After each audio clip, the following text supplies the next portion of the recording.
पापाकुंशा एकादशी व्रत कथा, व्रत विधि और महत्व।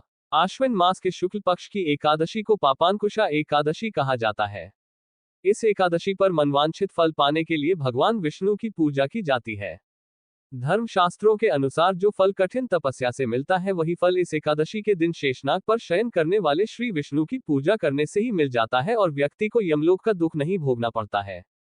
यह एकादशी व्रत करने वाले के मातृ पक्ष के 10 पितरों को तथा पितृ पक्ष के 10 पितरों को विष्णु लोक में ले जाती है। पापाकुंशा एकादशी 1000 अश्वमेघ और 100 सूर्य यज्ञ करने के बराबर फल देती है। इस एकादशी व्रत के समान दूसरा कोई व्रत नहीं है। इसके अलावा जो व्यक्ति इस एकादशी की रात को जागता है वह स्वर्ग का भागी बनता है।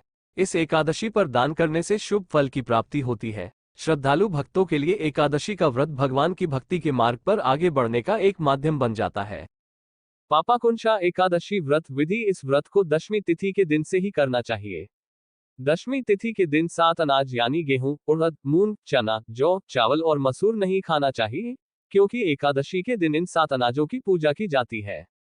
जहां तक हो सके दशमी तिथि और एकादशी तिथि दोनों दिन कम से कम बोलना चाहिए। दशमी तिथि के दिन भोजन में तामसिक वस्तुओं का सेवन नहीं करना चाहिए और पूर्ण ब्रह्मचर्य का पालन करना चाहिए।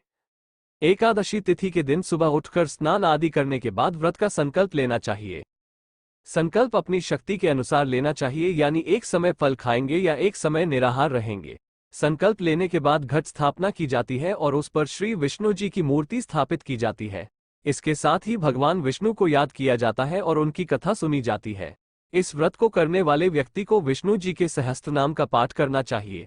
यह व्रत एकादशी तिथि को समाप्त नहीं होता, बल्कि द्वादशी तिथि की सुबह ब्राह्मणों को भोजन, दान और दक्षिणा देने के बाद ही समाप्त होता है। पापांकुशा एकादशी व्रत कथा। प्राचीन काल में विंध्य पर्वत पर क्रोधन नाम का एक बहेलिया रहता था। वो बहुत क्रूर था। उनका सारा जीवन पाप कर्मों में व्यतीत हुआ। जब उसका अंत समय आया तो वह मृत्यु के भय से कांपता हुआ महर्षि अंगिरा के आश्रम में पहुंचा और विनती करने लगा, हे ऋषिवर, मैंने जीवन भर पाप कर्म किए हैं। कृपया मुझे कोई ऐसा उपाय बताएं जिससे मेरे सारे पाप नष्ट हो जाएं और मुझे मोक्ष की प्राप्ति हो जाए। उनके अनुरोध पर महर्षि अंगिरा ने उन्हें पापांकुशा एकादशी का व्रत करने को कहा। महर्षि अंगिरा की सलाह के अनुसार बहेलिये ने पूरी श्रद्धा से यह व्रत किया और अपने सभी पापों से छुटकारा पा लिया। पापांकुशा एकादशी महत्व। पापांकुशा एकादशी व्रत के दौरान जितना संभव हो सके दान और दक्षिणा देनी चाहिए। इस व्रत को पूरी श्रद्धा से करने से सभी पापों से मुक्ति मिल जाती है।